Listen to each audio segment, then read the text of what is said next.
should also have on James Cridlin on this topic too, because he's been talking about this stuff for a while too. Okay, everybody, welcome to the New Media Show. My name is Todd Cochran. We are back at it again. Of course, my co-host, Mr. Rob Greenlee, is with me. Rob, and if you want to do the honors and introduce our guest, that would be great. Yes, it's great to be back the New Media Show again, Todd, and we are honored to have with us Mr. Tom Webster, who's a senior VP of strategy and marketing for Edison Research, and he's the man when it comes to podcast research. Has been doing podcast research since, I think, Tom, you started in 2005. Is that right? Yeah, 2005. Yep. I think I presented it at in Ontario, California. Remember I was there. I think both Todd and I were there for that. Yeah. So before we get into in too deep, we've got a huge amount of feedback from the last show. Everyone seems to think that was our best show ever. I don't know if it was the best, but we've gotten at least I think I got 5 emails in a row. Some people on YouTube, people on Facebook, best show ever. So I guess we struck a nerve. So that's interesting considering what we were talking about. So I thought the Adam Curry interview was pretty good. I thought the show before that was pretty good, but so maybe we can top it today. Tom, how are you? I'm good. That's not why I'm here. I'm here to make the last show look fantastic. Oh, you are? So okay. That's sealed in a pretty your low memory bar, as, in isn't fact, it? your greatest show. Right. So are you done writing your newsletter articles that you've been writing? I got the impression that this one that you just posted, and this is the one I want to talk about, it was your last one for a while. Is that right? Oh, no. I took last week off as we Americans celebrated throwing off the yoke of British oppression. Right. But no, I've got 8 in the can, and I'm continuing to write. And I did this even though I think the week that I did this, Nick Poix, who writes Hot Pod, and not necessarily in response to me, but to others, I think, made some quip about everybody starting a pandemic newsletter. So I'm part of that, and I did it mostly as an accountability. One of the easiest things in the world to do is not write. Very good at not writing, and I started a newsletter so that I would have, however many people subscribe to it, basically as the impetus to write it. So that's it. Well, and I also have got the impression is that you're kind of leading in the area of kind of podcast research, and that would be an outlet for you to kind of speculate and project, right, based on the research that you're seeing into the podcasting space, and take that knowledge and apply it to what you're seeing in the market. And I mean, you've been around this medium pretty much as long as Todd and I have, and so you've seen a lot of this stuff as well that we've seen over the years. But the big thing that jumped out at me in your last article was really about your discussion about 2 things around best practices, and also how this deal that was announced between Spotify and Omnicom, when I guess Omnicom approached them, and this is something you've been involved in with all these pod fronts and trying to get brands and advertisers to put together long-term ad campaigns, but is to start doing exactly that. The big brands coming in and buying huge amounts of podcast ads. And that's what this deal looks like. But what's interesting about this deal is that it comes with some efforts, and at least that's what I saw in your article about kind of best practices in podcast advertising. And so I was hoping that you could kind of share with us, kind of at a deeper level, those why you chose to raise this issue right now. Yeah, there's 2 things going on here. One that's very specific to this deal, I think, and the other is something that I've written about probably in some way or another for 20 years, and that's the notion of best practices in general, which I've never loved best practices. It's still other people's data at the end of the day.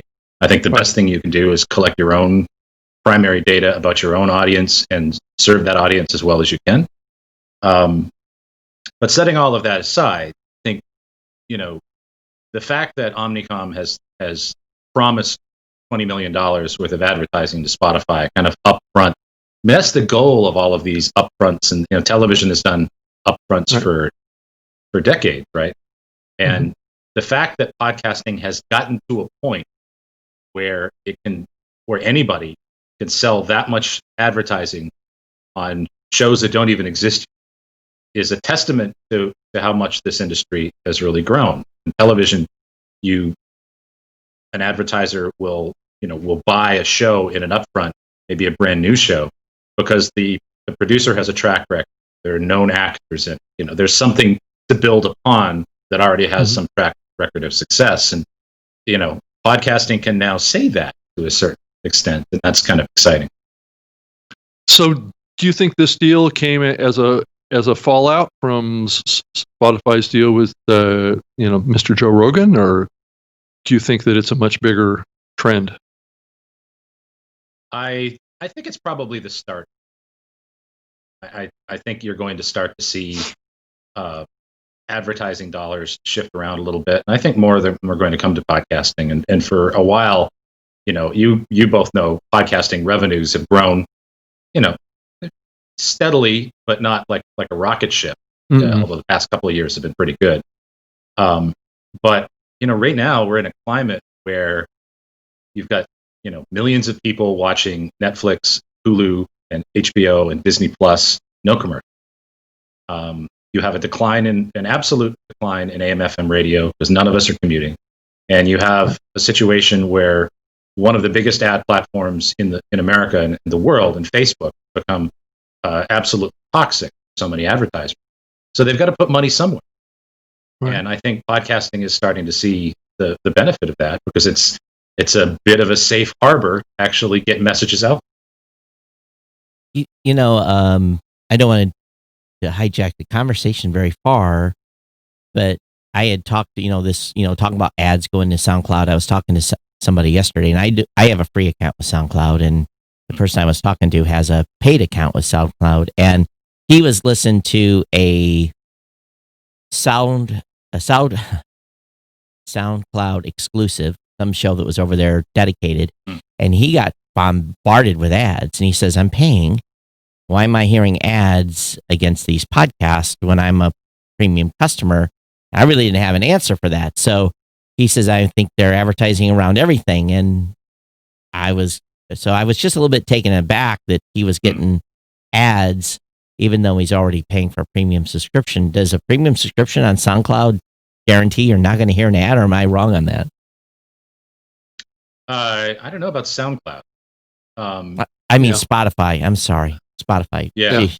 I don't think so in the podcast. I don't think you're going to be immune from advertising in podcasts. I think that remains to be seen, right? It's all kind of theoretical right now. I mean, the one thing that they have said is that the advertising that Omnicom is buying is going to be on Spotify's, owned and operated show, right? Their own original content, which either eliminates or perhaps just delays the inevitable hue and cry that's going to come from other leading producers if their content starts getting Spotify ads sold around it. And I don't know how that's all going to work out. But for now, it's just original content.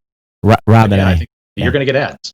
Yeah, Rob and I talked about this at length, and if you hadn't listened to that show, it's basically Rob and I do 90 minutes. So if someone's listened to us on Spotify for 90 minutes, we've offset 90 minutes worth of music royalties.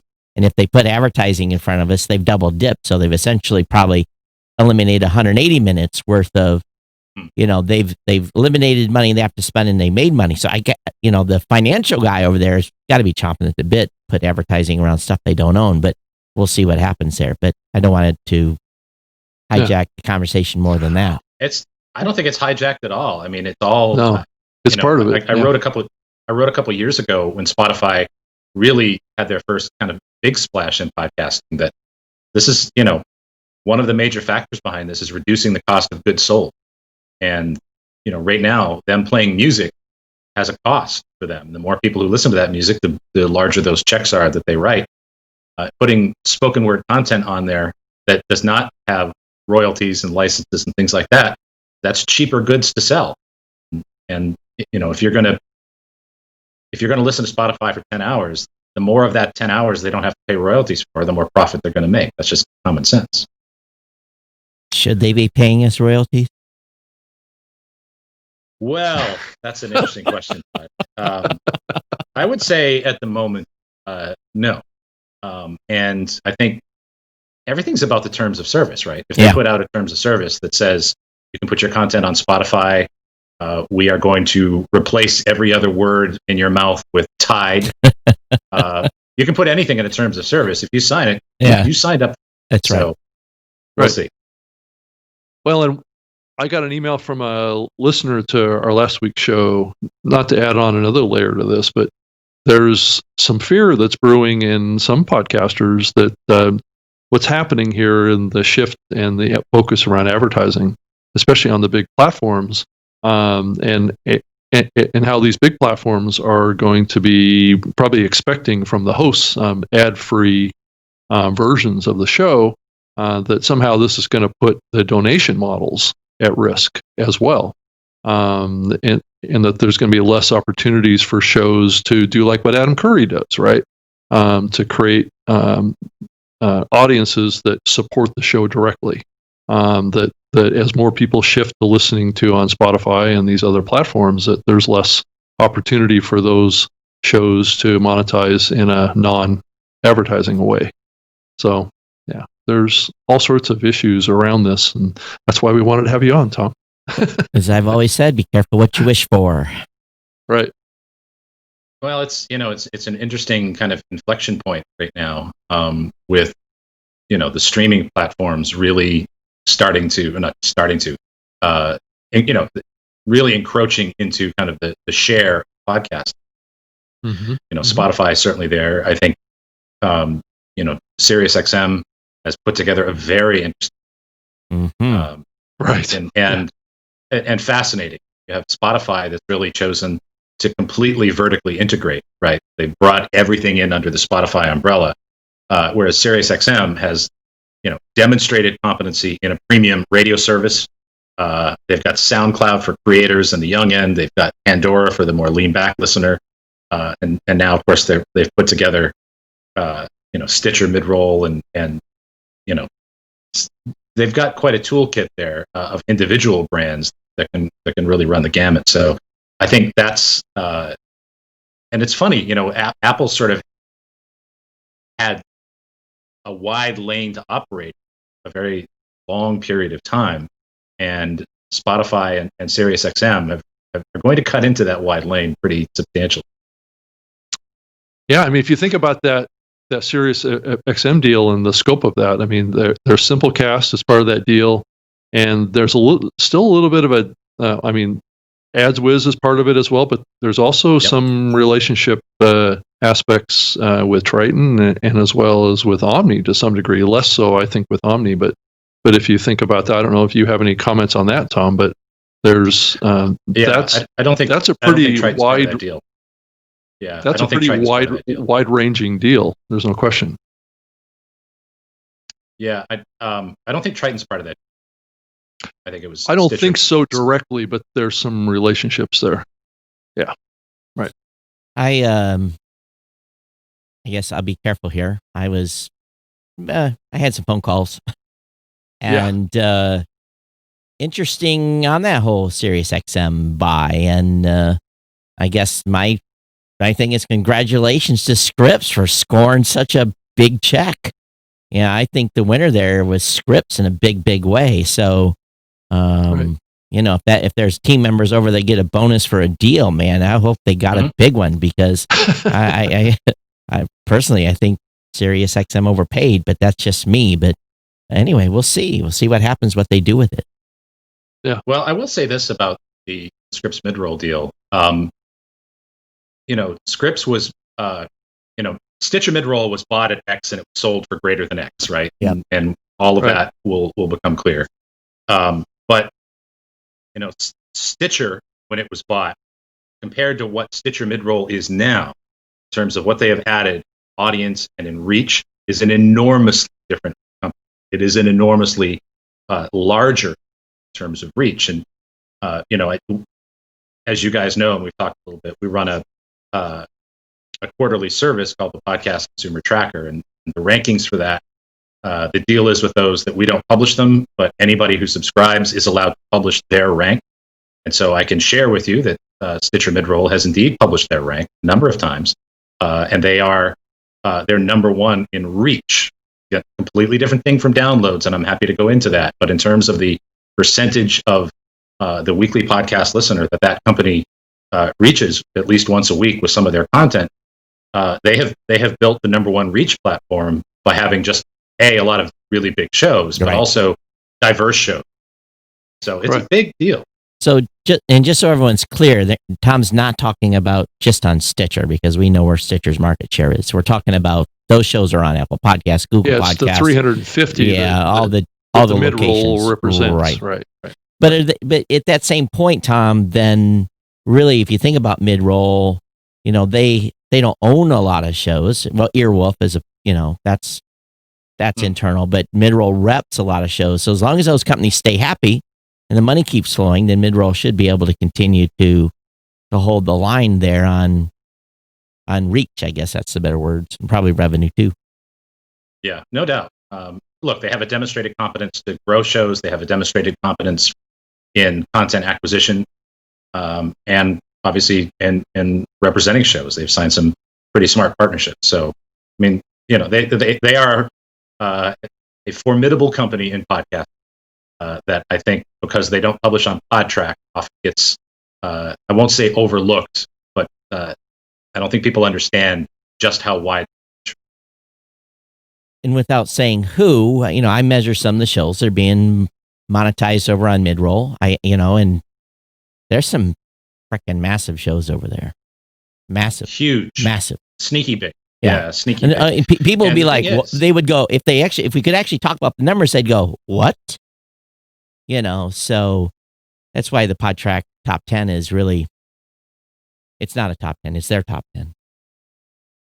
Yeah, and the other thing too about, I think this is good advice for anybody that wants to consider putting a network together, and network doesn't have to be with a capital N. It can just be, here are some like-minded shows that maybe we can support each other. If you have a show like The Daily for New York Times, 100 people could download that every day, course of a week, and that's 500 downloads, right? Yep.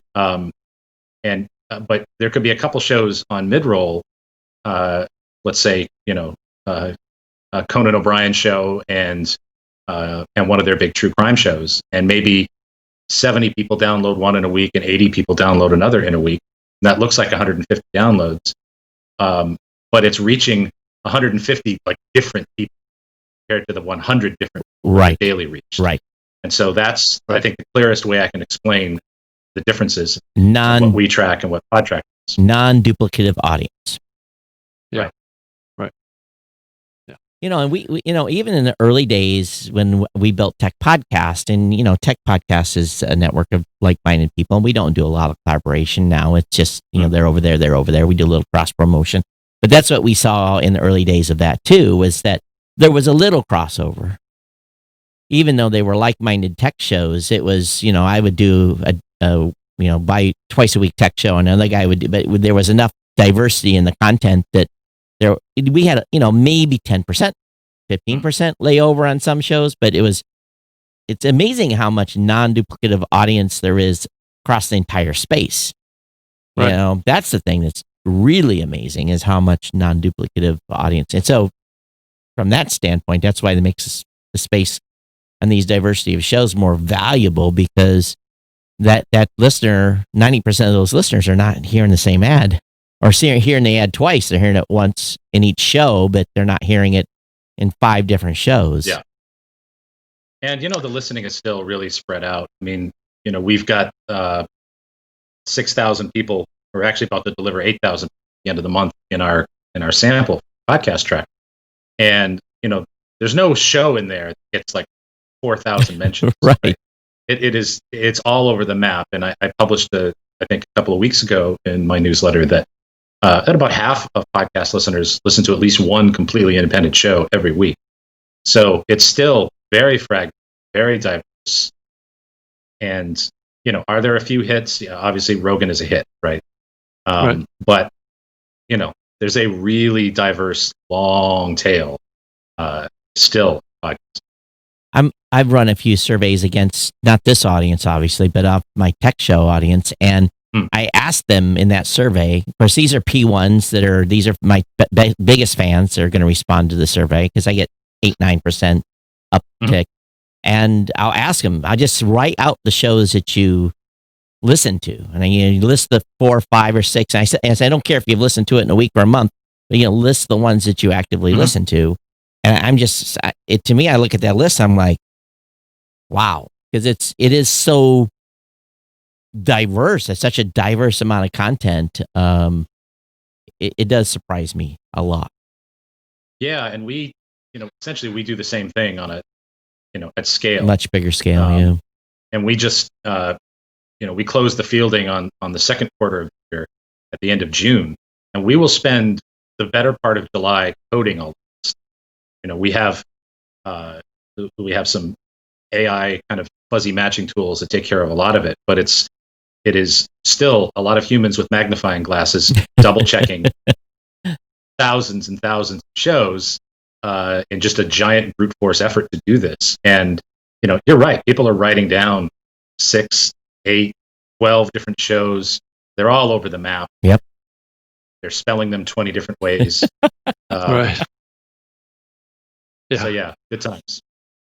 Well, and I do keep hearing the kind of old media model of around kind of scarcity of content. And what I'm saying here is that very early on, as we all know, larger media companies thought of content as something that was kind of exclusive, and it was only for, it's the most popular shows are the ones that get all of the focus and the attention. And the same thing has happened in movies and music and things like that. But I do sense a growing desire to I'm going to say stratify podcast content based on popularity and audience, right? Because if you look at a lot of the big platforms, they want scale. I think that the classic example of what we're talking about here is this Spotify deal with Joe Rogan, right? Many of these big platforms wanted to get a big deal with Joe Rogan because guess what? That's a large audience grab, right? Supposedly. But I do worry, and I do hear some rumblings at times of some of these big platforms not really liking the fact that they have, a million podcasts in their catalog. They would rather have, half of that or less, or shows that are at a certain size. And I try and convince them about this concept of the non-duplicative audience, right? So if you don't have a complete catalog, then you're going to miss out, or you're going to disappoint a certain amount of your customers and your users. But sometimes that's a hard message to communicate to a media company that's used to only trying to go after the hits. So, Tom, what's your thought about that? And from the standpoint of just this conversation that we had just now about non-duplicative audience across large numbers of shows? Well, it's all metadata. I think right. It's all metadata in the end, and you think about, and I think I wrote something about this a long time ago.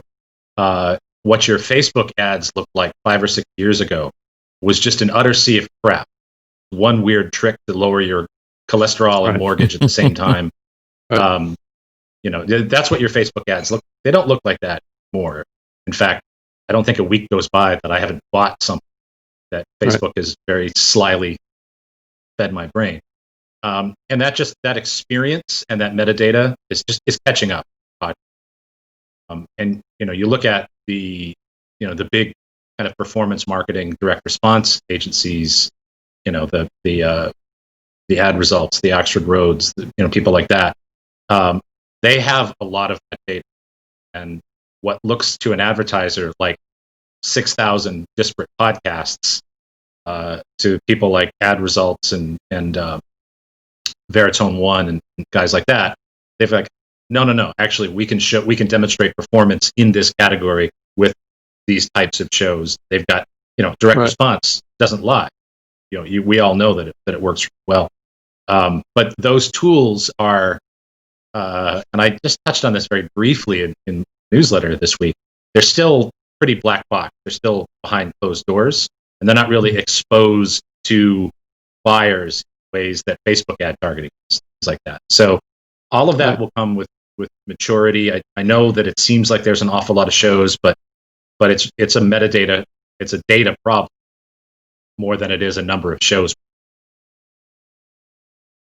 Yeah, but I mean, these big platforms want to really only work with the biggest shows, right? And so, and it's for a couple of reasons, right? It's easier to sell those shows. I mean, I think your article that you had out was talking about this, is that, this whole concept of safety, right? A show host that's well known tends to get more favorability. Yeah, and I just heard a train whistle. Yeah, Rob's Was that you? Rob's close to a train track. That I'll share this, and you guys both work with large hosting platforms, large networks of shows, and I remember going to a radio conference.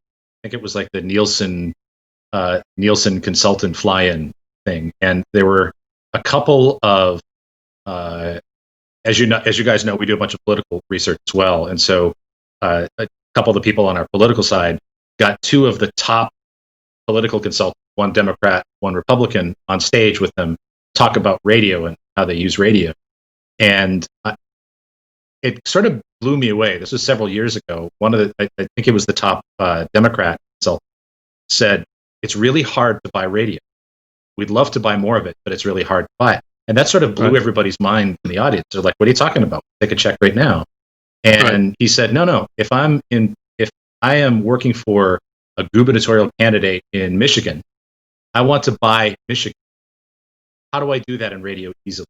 There's no way to buy Michigan in radio easily. You have to make it really easy." And he was right. I think that blew a lot of people's minds in the audience. And I think the same thing is true of podcasting.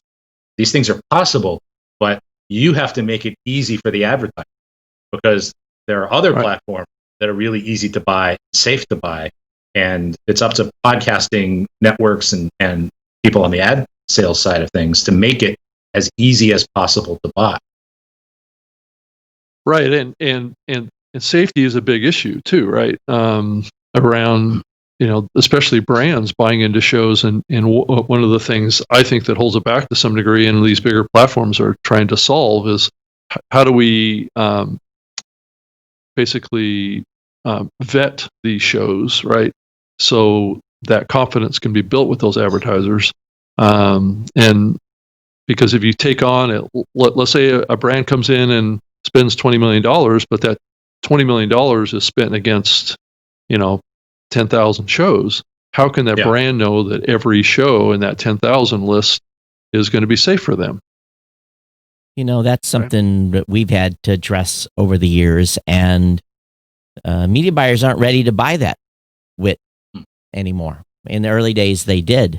Someone drops me a campaign for $250,000, $500,000. I can put 5,000 shows on that buy, no problem, easy. And those shows because of the internal process that I've used over the years by listening to 100 shows every 2 weeks. I do that for a reason. I've got a spreadsheet, and I know what those shows do and what they're about and the content that's in them. And I might have to go in and refresh and do a quick sample to make sure they're doing the same thing. But that's all had to have been done by hand, but media buyers are not. No way are they ready to buy 500 shows now. They just won't do it. I can tell them those shows are safe. Those shows are family safe. There's no cussing in them. I can give them some parameters, but they still want to go and sample them before they buy them, because they still don't even trust me based upon what I've told them.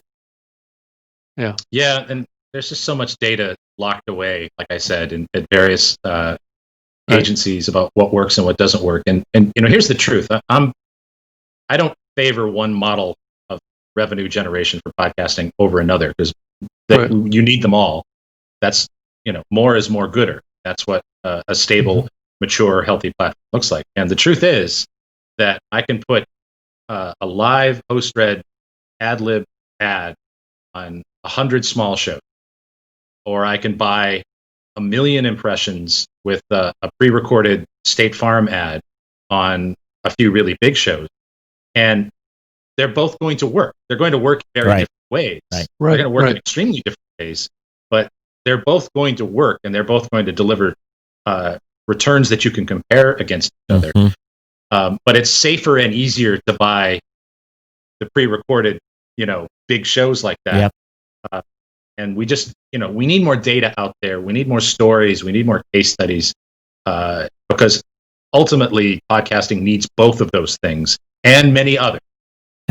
People protect those stories. I've got stories, but I would not. Yeah, there was sweat and blood to get those stories out of the media buyers, because number one, you run the campaign. So we made the goal. We're going to renew, but okay, how did you really do? And they're like, oh, no, we're happy. Let's renew. And they don't want to talk about their performance how successful, because they do not want their competitors to know how successful that was, so that their competitors aren't buying inventory. Meanwhile, they say, throw me another 50K. So you're like, well, so you can only infer a certain amount and release a certain amount, because the buyers are actually the companies that had success. They don't want to tell how much success they've had. Yeah, I mean, we do a lot of brand lift studies, especially for, as you might imagine, brand advertising. And we get some of these great stories, these great lifts in awareness and attention to purchase and things like that. And we would love to publish them. And it's the same thing. No. Yeah. We can't do that. Can we run this study again next year? Yeah, of course. But, ultimately, I think, and I mentioned this, and we can talk about this more if you want, but in my newsletter this week about how the radio industry they have the Radio Advertising Bureau, the RAB. It is an advocate for the entire industry. It is a clearinghouse for all of these kinds of case studies and research. And Erica Farber and her team at the RAB do a great job making radio an attractive and easy buy as a medium, I think, for people. And there are a lot of great stories. We just don't have that podcast, and we kind of need. It makes sense. It's almost like the advocacy group that compiles the information, and they collectively put out information that is then, how should we say, it's basically they can tell the stories without telling who the story was from, almost. Yeah, yeah, exactly. And some of our clients have done, they can put out stories about, significant sports-themed fast casual restaurant, and you can fill in the blanks from that or whatever. That stuff is all very doable, and I think it probably takes somebody whose job it is to go out, knock on doors, and say, "Look, I'll do the work. I'll put that together for you.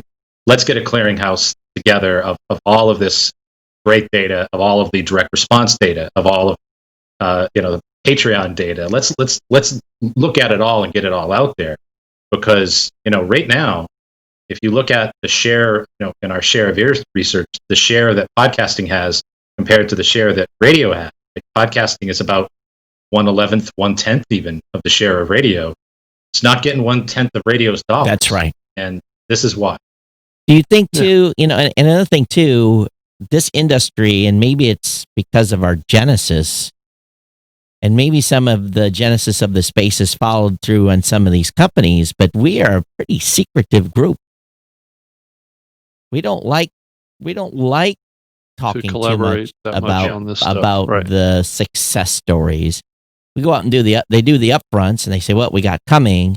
But boy, I tell you, is it just because, like you say, we're missing this advisory board, the radio podcast advisory board, to collect that info? Is that?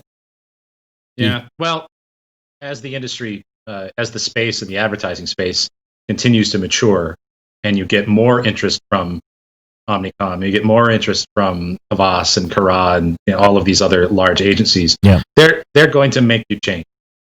They're going to make you change because you can only profit from information inefficiency for so long, right? That's arbitrage, essentially. At some point, you can no longer profit off of that as the market gets more and more efficient. And I apologize for the Econ 101 No, that's fine. lesson here. But I'm not an economist, so it's good. But you've been secretive because you have been allowed to, and you have been able to profit from information inequalities that others don't have, right? Yeah, but that will change over time. And you look at how could you get away with that in online display advertising? Hell no. No. But right now the another topic here. The kind of measurement specifications for the industry that are most widely accepted are sitting in an organization where that is the norm, right? Where the Interactive Advertising Bureau, that's where online display is bought and sold, and it's bought and sold with near perfect information. So that secrecy will last as long as it can, because again, you can achieve profit from that, but don't get used to it.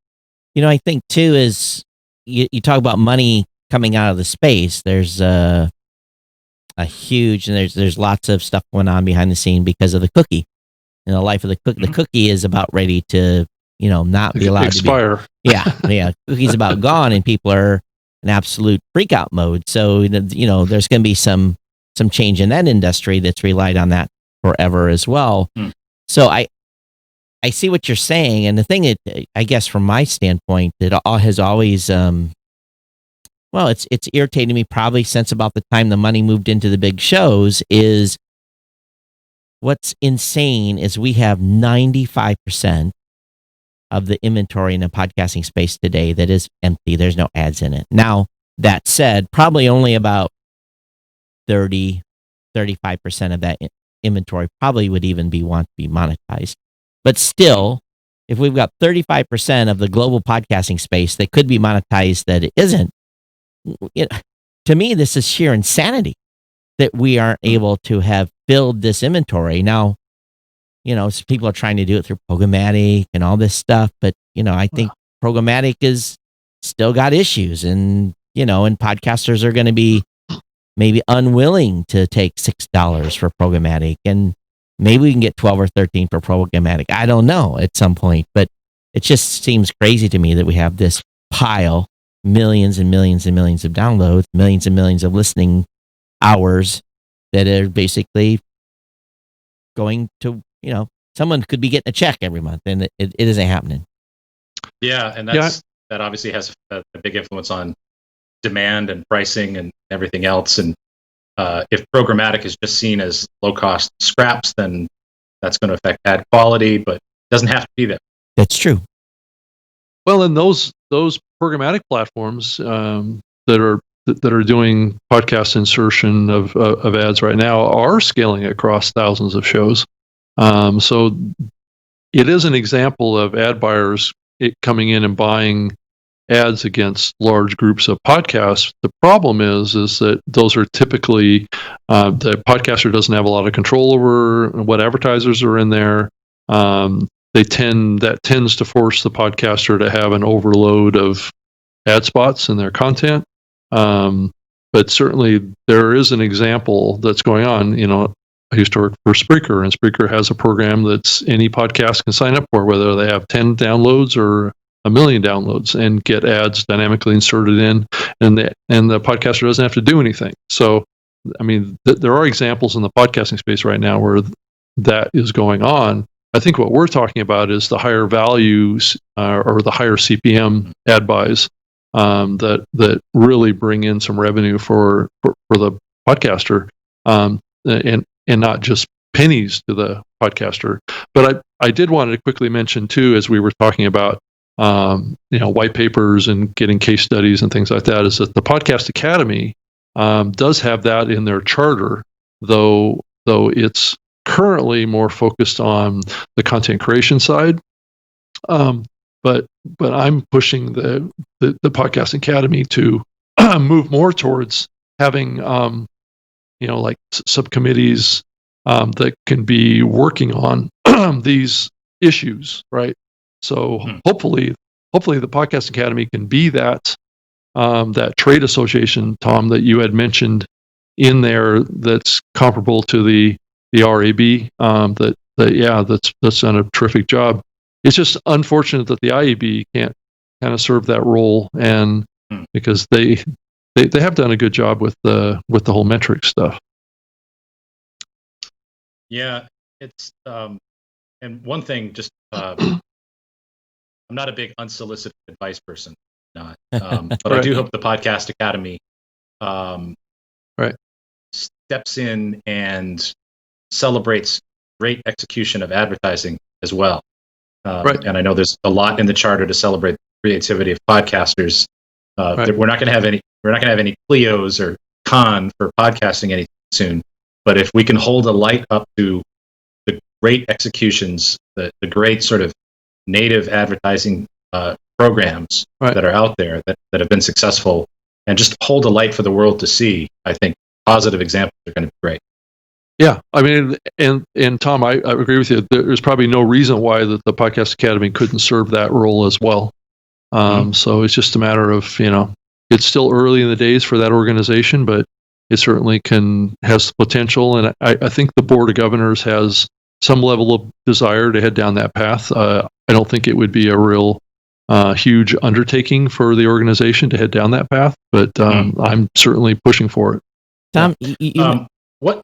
Sorry, go ahead. You mentioned the Clios, and a lot of people probably don't know what that is. I think podcasting needs a Clios award, or like a Clios type of, and maybe they'll take that up under their mantra themselves at some point. But can you quickly explain what the Clios are to the audience? Yeah, they're awards that celebrate creativity and excellence in advertising, and there are so many great ads in podcasting, and one of the I mentioned this in my newsletter yesterday. I listened to Live and Die in L.A., which is this creepy, stalkerish true crime thing hosted by Neil Strauss about the disappearance of a young woman in Los Angeles, and the show makes you feel very unsafe. Then Neil Strauss comes on and does a live read for Simply Safe, and I think I bought 100 of them. I don't even know what it is.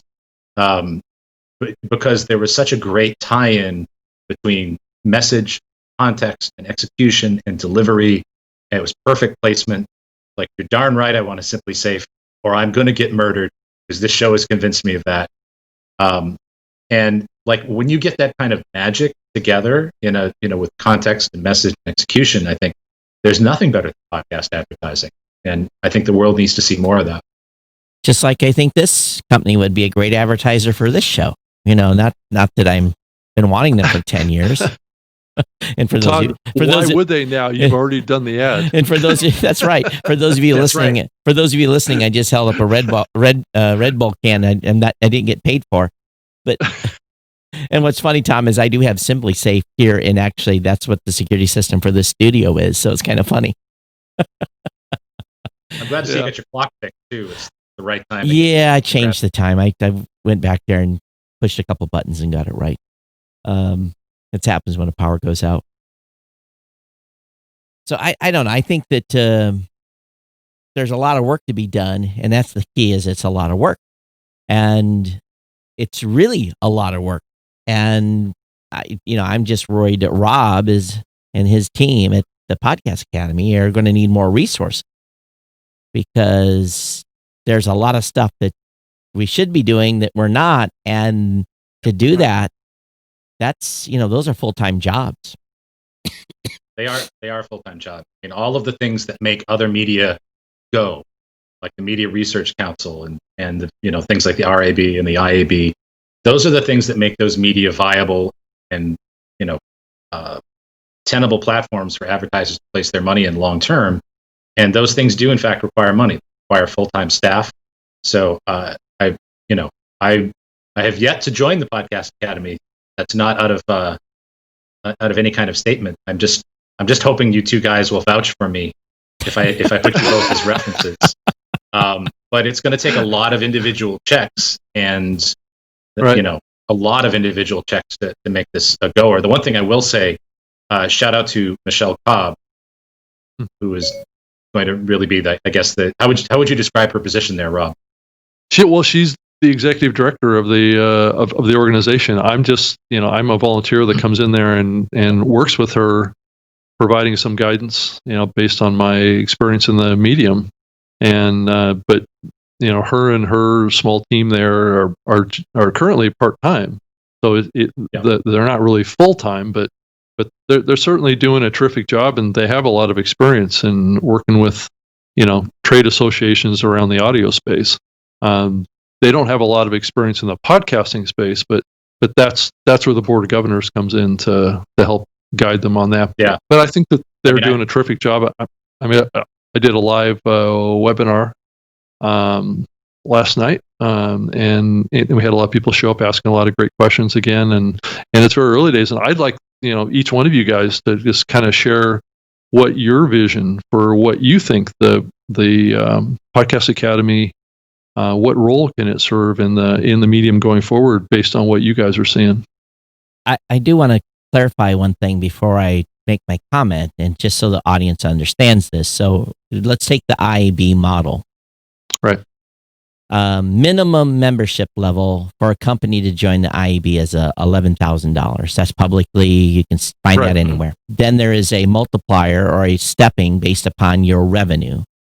So no matter what it costs, it's 11 grand to start, and then whatever your advertising revenue is basically pushes you, or there's some formula, pushes you into a different 18, 20, 40, $50,000, whatever it may be. Right. So 36 companies signed off on the IAB Podcast Measurement Guidelines V2 spec. So that you do 36 times a minimum of $11,000. Right. And it's just using a base number. And if we divide that by your guys' current registration level and by $50, we're going to need 8,000 podcasters for you guys to get enough revenue to match just the minimum of what the IAB has for the Podcast Measurement Group. Now, the IAB has a much bigger scope. Right. There's not just podcast companies. There's a lot, and some of these companies participate in different committees. So, but still, we have to think about the real money here that's going to be required to make this space go. And because the Podcast Academy is a members organization, not a Raw Voice, Libsyn, Podbean, Buzzsprout, Midroll organization. It is a members organization. Right. We're not going to succeed in building something. And again, I'll say this, and those of you that listen to the show for years have said, $500,000, $1 million is what we're going to need to have in an organization a year at a minimum to do what we need to do to get 4 or 5 people on staff, overhead, rental space, before we can even really tackle. And you're going to have volunteers, Rob. They're going to set up on committees. But if we cannot kid ourselves that to make this work, we need cash. So that's why I'm just saying, some of you sent me an email, said, Todd, I don't know why I would buy the Podcast Academy or buy a membership in the Podcast Academy. You guys don't have an agenda. And again, I'm a member. I am not part of any of the executive board or nothing. Just so you know, I'm just a member, just like every podcaster. I'm buying into the Podcast Academy knowing that they're going to figure it out. Right. And they're going to do what the members want to do to go after initiatives. And this is just the start. But we have to get, it's $50. Come on.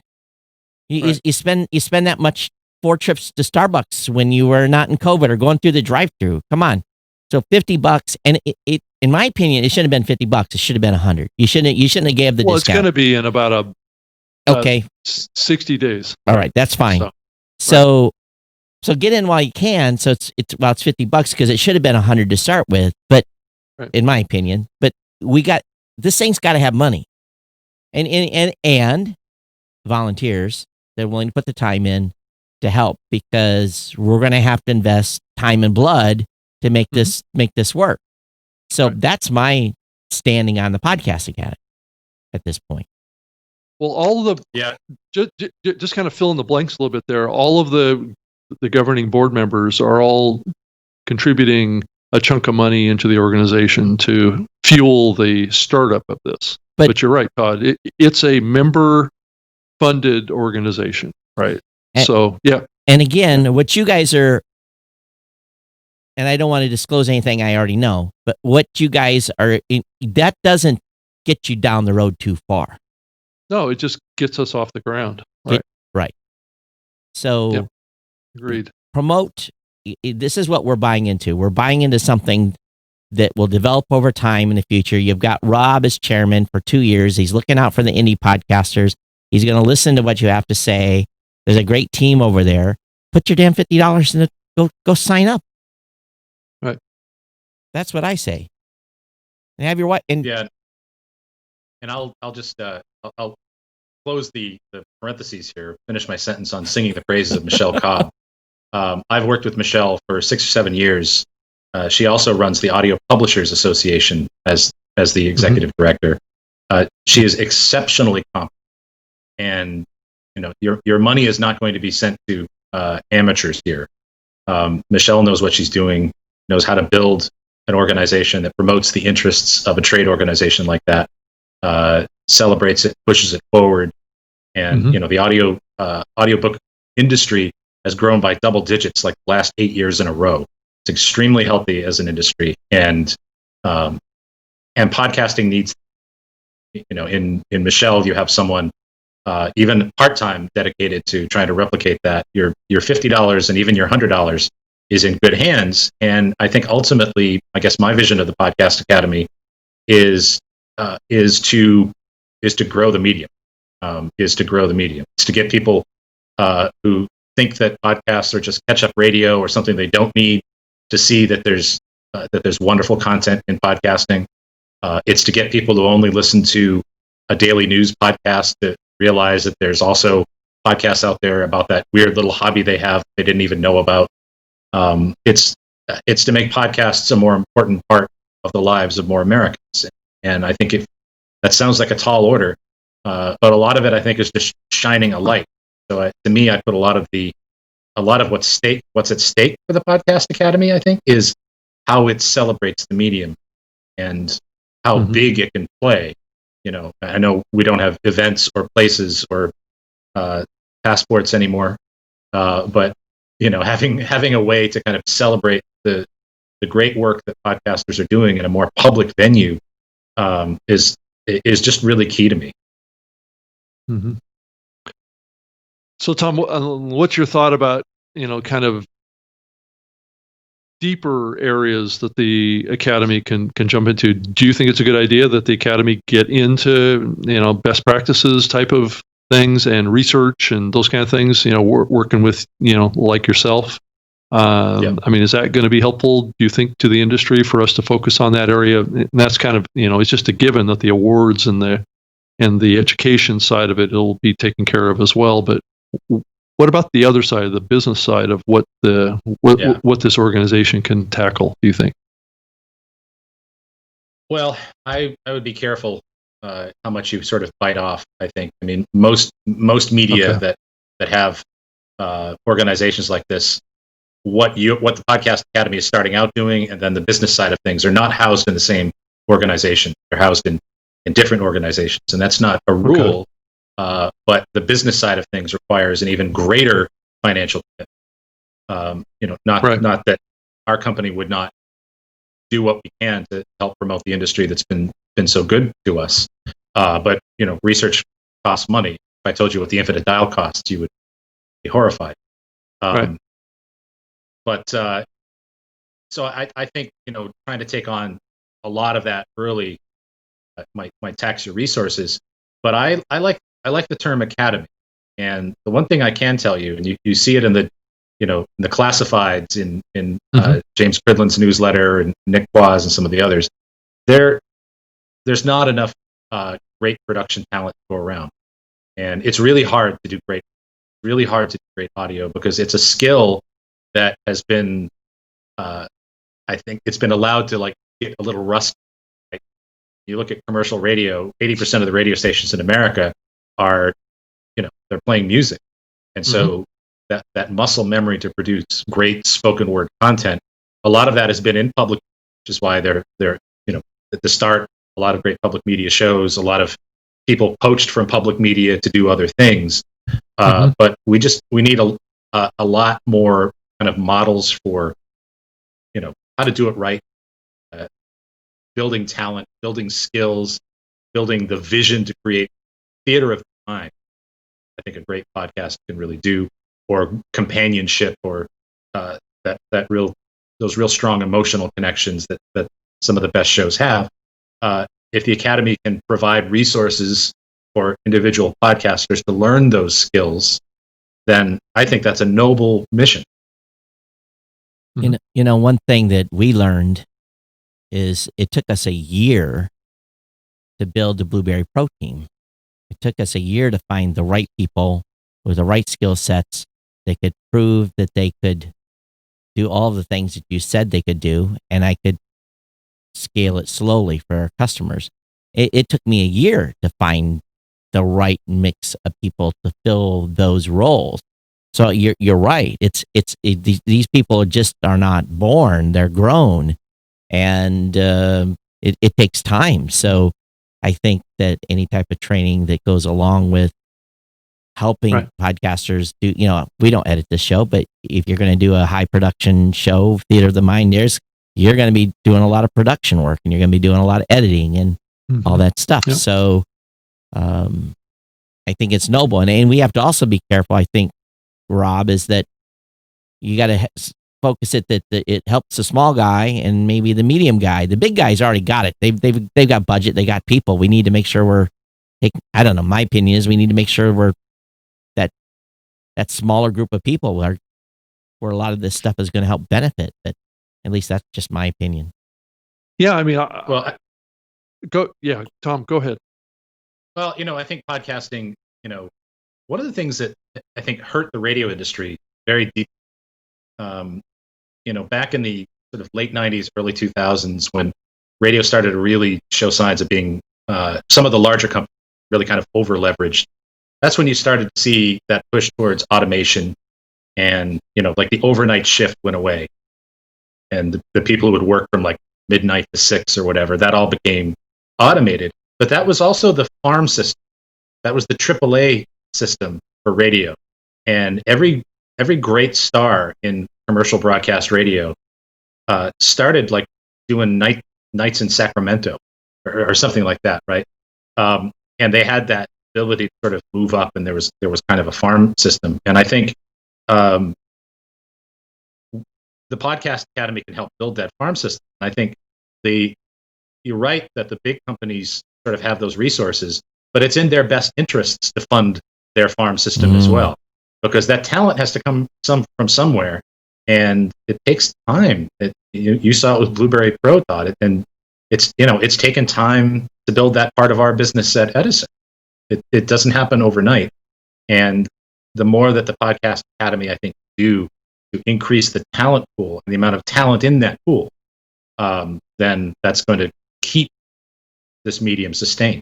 In the same instance, though, that the service I offer there is not cheap. This is true production work. Right. So the average podcaster that is maybe not a business person, that is just doing a show from his home, probably is definitely not a candidate for that service just because of the cost. So I think that, and yet some of these content creators want that same quality. So, and it's interesting that you said, Tom, the farm system, because I didn't think about that from what happened in radio with deregulation and everything that happened there in the 90s. And then you're right, with those teams those night shifts going away. So they just basically cut the head of the snake off and didn't have anything to feed as talent moved around. That's real interesting. But yeah, Todd, you have to admit the vast majority of the podcast community doesn't exactly like to think of themselves as the farm team for radio, though. But it's no. That wasn't Tom's. That wasn't Tom's point. No. No, I realize that, but that concept, right? That Yeah. podcasters don't like to be thought of as kind of like a development pool for something else, right? What they like to think of themselves as important in of themselves, right? No, but and yeah, I mean, Todd, I think you know where I'm trying to say here. Right. It's not like because saying a farm system somehow diminishes their perception of themselves, and I think there's a little sensitivity there. I think what it is, Tom's point is that not everyone's going to start out to be a pro when it comes to production. Right. So if we have the training resources and the information to help these people develop Correct. these skills, then they are going to grow into pro production people will get jobs and be, So you're talking about guys that are doing post-production editing and things like that. I guess my thought was that farm league concept as applied to independent podcasters. Right. Well, I mean, I didn't intend it in that way, Yeah. Rob. I mean, I think No, I'm sure you didn't. I'm just saying that there's probably I can sense a little bit of there could be a little bit of a negative reaction to that from the podcast community. Well, I'll just say this. Yeah. You think, so many podcasts are interview shows, and if you think you don't have something to learn from Anna Sale, from Alex Bloomberg, from Ira Glass, then you must be a very special podcast. Because I sure do. And having access to those kinds of resources to help everybody level up. It's not that you're starting in any kind of negative position. It's just that I think we all want to get better. And it's hard to acquire those skills. Yeah. I 100% agree with that there are skills and education. I mean, if you really look at the podcasting medium going back, that's exactly what happened. And that's exactly what's built this medium, is all of podcasters trying new things, getting better at things, and people seeing better productions. And the whole industry is just scaled based on sharing, but yeah, to have actual skills training, and that's what the Academy is really focused on trying to do. I mean, because we, when a new member joins, we want to find out what their skill sets are, right? So we can put together programs to cater to elevate those skills and to grow those skills. So I 100% agree with what you're saying, is that I think that especially new podcasts or new podcasters that are getting in the medium, there needs to be a place to go to learn how to do these things and resources. Now, granted, there's been a lot of consultants that have done a lot of webinars and free stuff and masterminds and all sorts of stuff for many years, but it'd be great to have it from a really legitimate source. And I think that may be really what you're talking about here, Tom. Is that accurate? Yeah, 100%. Because I think the Podcast Academy has the ability and the reach and the influence to really get the best of the best. And so people can feel secure about the information that they're getting, that it actually does represent what the people who are really successful in this medium know and are able to pass on, and take some of the risk out of it. I mean, some people who sell those courses and things are completely legit. Some people are not. I don't have a dog in that fight. But I know that if I were able to get, my good friend Bill Schultz does podcast production. He produces some of the best podcasts out there. He used to do production for like WKTU in New York. I mean, he's a brilliant producer. And every time I hear a badly produced podcast, I want Bill Schultz to come over. I want Bill to show them no, don't do that. Do this. And it would be like a simple little thing to tap into just his genius. And there are all kinds of people like that are really, really good at their jobs. And they're not the kind of people that are going to go out there and sell a course. But if you have the opportunity to spend 30 minutes with Bill Schultz, you do it. And I relate it back to my prior job, Rob. I was stuck one time on an issue. I'm on the airplane, and this electronic issue, it just absolutely kicked my ass for 3 days. And I was working with some folks at Sandia National Labs, and one of the guys came on the airplane, senior fellow at Sandia, and he walks up to me and said, "Well, Todd, what's going on?" And I'm like, "Well, here's my issue, Brian." And he looks down at my schematic and he says, "Have you got this certain type of part in your inventory?" I said, "Yeah, I got one." He said, "Well, put one right there. They'll fix it." And I'm like, "Huh?" So I went and did what he said and yeah, instantly fixed my issue. And I'm like, "How did you know that?" And he said, "Well, da da da da da da da." And it was just like, I knew. Then I knew how I'd screwed up and what was wrong with how this thing was wired. But it just took this guy that had 25 years of experience of looking at stuff to just say it was so obvious, but yet I didn't have a clue how to fix it. So I think when Right. you find someone that has this type of just natural ability to be able to go in and say, tweak here, tweak here, tweak here, give examples, to me, that's, and can explain it. You know, this guy was one of these guys is like a nuclear scientist. He's brilliant, but he was able to break it down in a fifth grade level to me and to say, right there's your issue, stupid. So without making me look stupid, but he was laughing internally that I didn't know what this was. So I think that's the key, is to find those types of people that can take their knowledge and help us all get better. Well, and also, yeah, a big initiative that we're kicking off at the Podcast Academy too is a mentorship program. And so every member that joins has the option to opt in to be a mentor or a mentee. So that is a little bit part of this as well, that you could shadow somebody along your path and learn from that experience. So I think I agree 100% with what you guys are both saying here, that the education is key to growing this industry. Tom, do you think there's any concern that we should have around the fact that June had 130,000 new podcasts?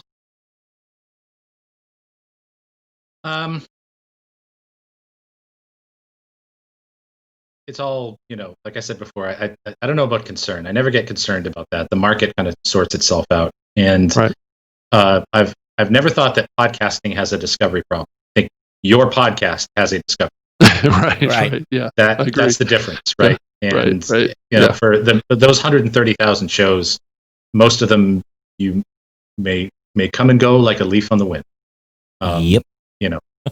And that's fine. Like, how is that any different from the self-published book? And there were 1 million self-published books in America last year. Yeah. And I'm not, I don't stay up at night worrying about those, and don't stay up at night worrying about all the podcasts we have either. It is interesting though, and we're kind of watching what happens to these new entrants, and for the majority of them, it's like you said, Tom, is kind of a leaf on the wind. But there'll be a few that'll stick and join the community and creating more content, and that's good. We grow faster. It's not meant to be easy, No. I mean, anybody can make a podcast, but it's hard to make a good one. Yeah, and that's bound to happen. and there's quality in between too, because some shows Rob and I get done, we're like, yeah, that wasn't such a good one, and then the next one's like, oh, that was a pretty good one, and I think we all run into that from time to time, and even after doing this so long as I am, I learn something new all the time on the mic, but also a lot of bad habits probably from all those years have crept into my show. But I'm in a position now where it is what it is. I don't care, but there's a lot of people that really care about their, where their show is going in production and what people think about their podcast and opinions and so forth. So, Rob, I think you guys have a big job to do there in achieving your mantra. Well, and guys, realistically, do you think the Podcast Academy can represent the indie side and the big corporate side simultaneously? And I mean, is that even an achievable goal? Well, do you guys think? Training is good for everybody, no matter what. Right. Okay. Well, if you can get some of those big names to come in and do, some constructive training and some ideas on pacing and all that stuff. Sometimes it's the littlest things that people will say that will just make you go, oh, wow, why haven't I been doing that? Right. I think also, Rob, your board is good. I mean, so much the success and failure of an organization like this, that initial board is so important. And I think that the opening board here of advisors for the Podcast Academy is extraordinarily diverse. Is extraordinarily representative of indie podcasting, not indie podcasting, big podcasting, whatever. And that's, to me, that's putting its money where its mouth. I've seen some other organizations attempt to start. I look at the boards of those organizations and like, well, they don't have anybody from this whole side of the business. How's that going to work? Right. And so I am optimistic. Okay. Yeah, I am too.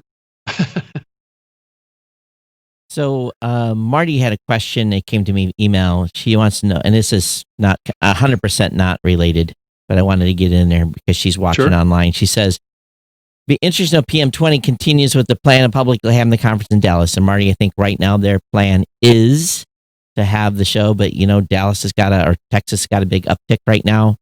So I think we're going to just hold on to the seat and see where it happens. I think we're still probably 50-50 on that one.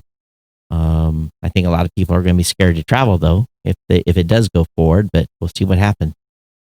Have you heard anything, Rob? Well, one thing you're seeing Dan Franks with Podcast Movement do is experiment around with a lot of virtual event technologies lately. Have you noticed that? Yeah. So you can kind of see, and that's going on with all the conferences from Podfest, with their global summit that they're working on. Chris Kremitzos is shooting for trying to get 100,000 people at his virtual conference, and so I think that the industry is adapting. It certainly has changed all three of ours lives dramatically. This not being able to go and do our thing at conferences around the country, but if we can do it virtually, that's fine too. My financial officer said, "Wow, we're not spending much money on travel." Right, exactly. But if you think about it, though, I appreciate what Chris is trying to do. Yeah. I've been at a dozen virtual conferences already, and some of them well populated. People's attention span just doesn't, they just don't hang. Have you done any, what's your experience been, Rob, and, both of you, what's your experience been with virtual conferences? Do you think that I don't think they're as valuable as in person, obviously, because people just, they hang out for a couple hours, then they leave, or they at work, or. Yeah. I've done a few of them. The thing is, like, we don't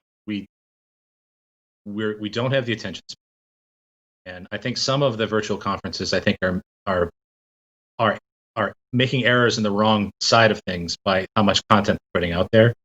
I've seen some of them like double the amount of content. We've got a 4-day virtual conference. We've got 300 videos. We've got, and the thing is, like, I'm still trying to finish Schitt's Creek. So I'll watch a couple of them, but I also feel like as a, and all three of us do the same thing. We market our services at these events. Right. That marketing channel is gone. And virtual events did not replace. No. Like, right. I do not view the virtual event as a replacement marketing exercise for us, because if you go, like, I speak every year at Content Marketing, right? The biggest content marketing conference, the Cleveland Convention Center. No one is going to that conference to see me. That's like, I am not the draw there, right? But you're there. You don't like the other sessions in that hour. You come check me out, and that's useful, and that makes it work. But now you don't like that session. I'm going to go make a sandwich, right? So I think they're pretty hard to do. I did one earlier this week with Rohit Bhargava from Idea Press, who did a virtual book summit. And he got really smart people on. He did it in very concentrated bursts. He did it over one day. And, and that was kind of a lot of fun. I talked about audiobooks and stuff. And I think that was as close to a single track focused experience as you could get. But yeah, like the virtual event for us right now is just not a replacement. And we looked at got the sponsor package from one, and I was like, it should have been 1/10 of what it was, because it's Right. like, this is like in-person sponsorship packages. I'm like, I can't do that. And I sent an email back and said, if you can guarantee me 200 new customers from your event, guarantee, which no one can do. I said, that makes the value worth it to sponsor for me. And I said, I don't get 200 new customers when I go to your event in person. So how are you going to drive that virtually? So, yeah, it's. And I'll say this: the thing that has kind of made me sad in the recent past week or so, I've been focused on and I've been telling Larry Rosen, our president of Edison, talk about this stuff all the time. He keeps asking me, "What's the first conference you think you're going to go to?" And the one that I thought 100% I am going to get was Radio Days Europe, Lisbon, December. That's the first one that I thought, you know what, that I think I'm going to. And now Americans can't go to Lisbon. Americans can go to about 14 countries, I think. So now I don't know. Right. And I talked to a new show that's going to be launching in next May at the end of, I think it's, is it May? Yeah. Called the podcast show. I don't know, Todd, is that the one you're talking about in London? I don't know anything about that. Oh, okay. Yeah, it's a big show. I mean, they're shooting for trying to have over 3,000 people at this, so it would be a show bigger than Podcast Movement in London in 2021. So, I think that it's all speculative right now, right? I mean, are we going to be able to go? I don't know. It depends on, what happens with this virus thing. Well, we don't need to get on it, but this virus is not going anywhere. It's staying here. It's here to stay. And whatever we do to try to contain it, you can't contain it. So it's going to run its course until we get a vaccine. Right. Yeah. It just can't be contained. That's my opinion. We can slow it down, but you can't contain it. Well, way to end the show on a high note, Todd. Well, yeah, I guess. Well, it's been 100 degrees here in Michigan and no rain for 5 days, and we're still doing cases. So it's not being killed by the sun. That's for sure. At least that's my observation. And I know nothing. I'm an armchair speculative doctor.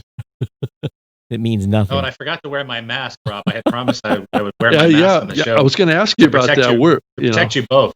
And I failed to show the care for my fellow citizens that I intended to, so I apologize. You exposed us all. Yes. I apologize. On a last note, I want to ask you about you've been doing more and more research on podcasting outside of the U.S. I think you've done one in Australia. You've done one in Canada. I think there's one. Did you do one in Asia? I can't remember. South Africa. Right. We did Germany, and we've done private work in other countries as well, like the big Infinite Dials. We've done 5 or 6. So all those markets tend to be a little bit different around the listenership side of podcasting. And I mean, what are you seeing with that? Is there something that jumps out at you that's kind of unique that you can share with us about what's happening with podcasting outside of the U.S.? Yeah, I mean, it's assuming that there is enough quality content in that country's native language. Like, let's set that aside. Right.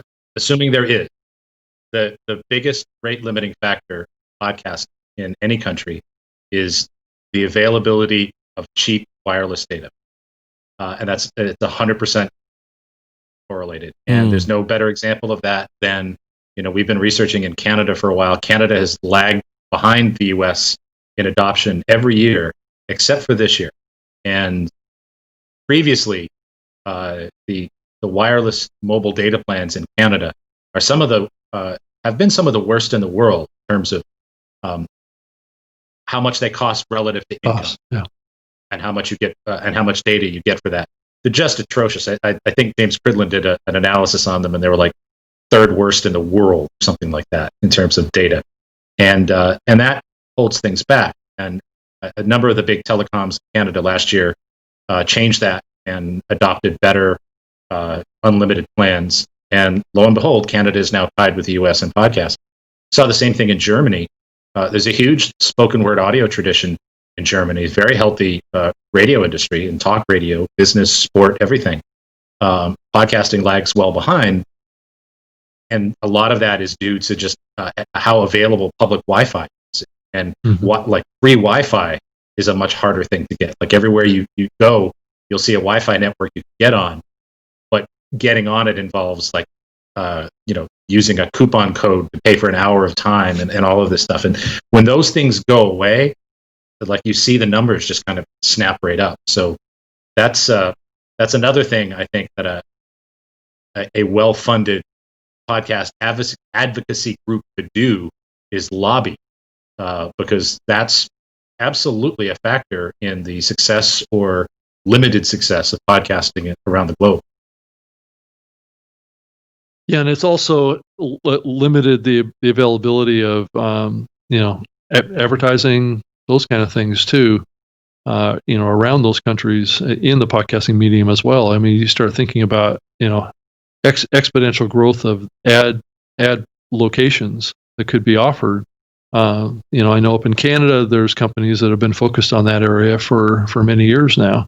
But if they can get more listeners, and that's the key. And we're seeing more stuff happen in Asia here more than ever around podcasting, and the expansion of podcasting into music streaming platforms outside of the U.S. is, I believe it's going to be saturated within the next year to year and a half, where podcasting will be on all the major music streaming platforms outside of the U.S.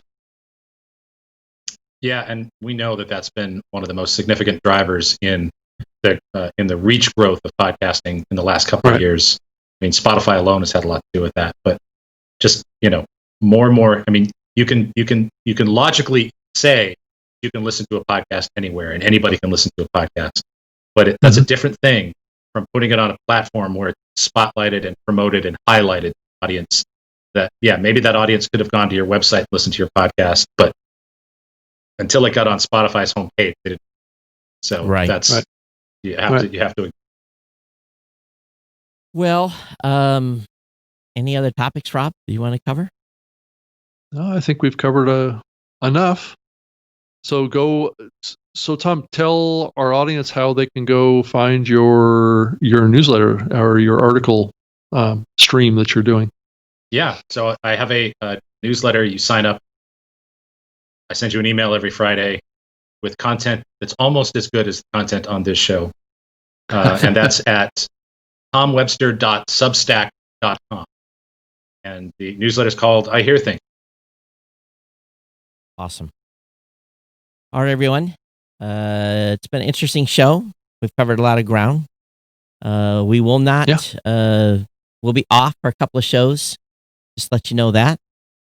So Rob and I we're definitely going to be off Wednesday. We'll let you know whether or not next week's Saturday show is a go or not.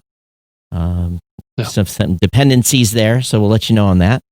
But until then, I'm Todd at blueberry.com, and my Twitter account is at Geek News if you want to reach out. Rob? And I'm on Twitter as well, at Rob Greenlee, and that's with 2 E's. And you can send me an email if you want. You can send it to robg@libsyn.com. And Tom, is there any best way for folks to reach you besides the newsletter? Yeah, I'm on Twitter at Webby2001. And, you can drop me an email at tomwebster@hey.com. Well, that's cool. Awesome. All right, everyone. Thanks for being here. Thanks for being on the show. Tom, thanks for spending some time on your Saturday with us. We definitely appreciate your opinion and input. And everyone stay safe out there. We'll see you again here on the New Media Show. Everyone take care. Bye-bye. Okay. Bye.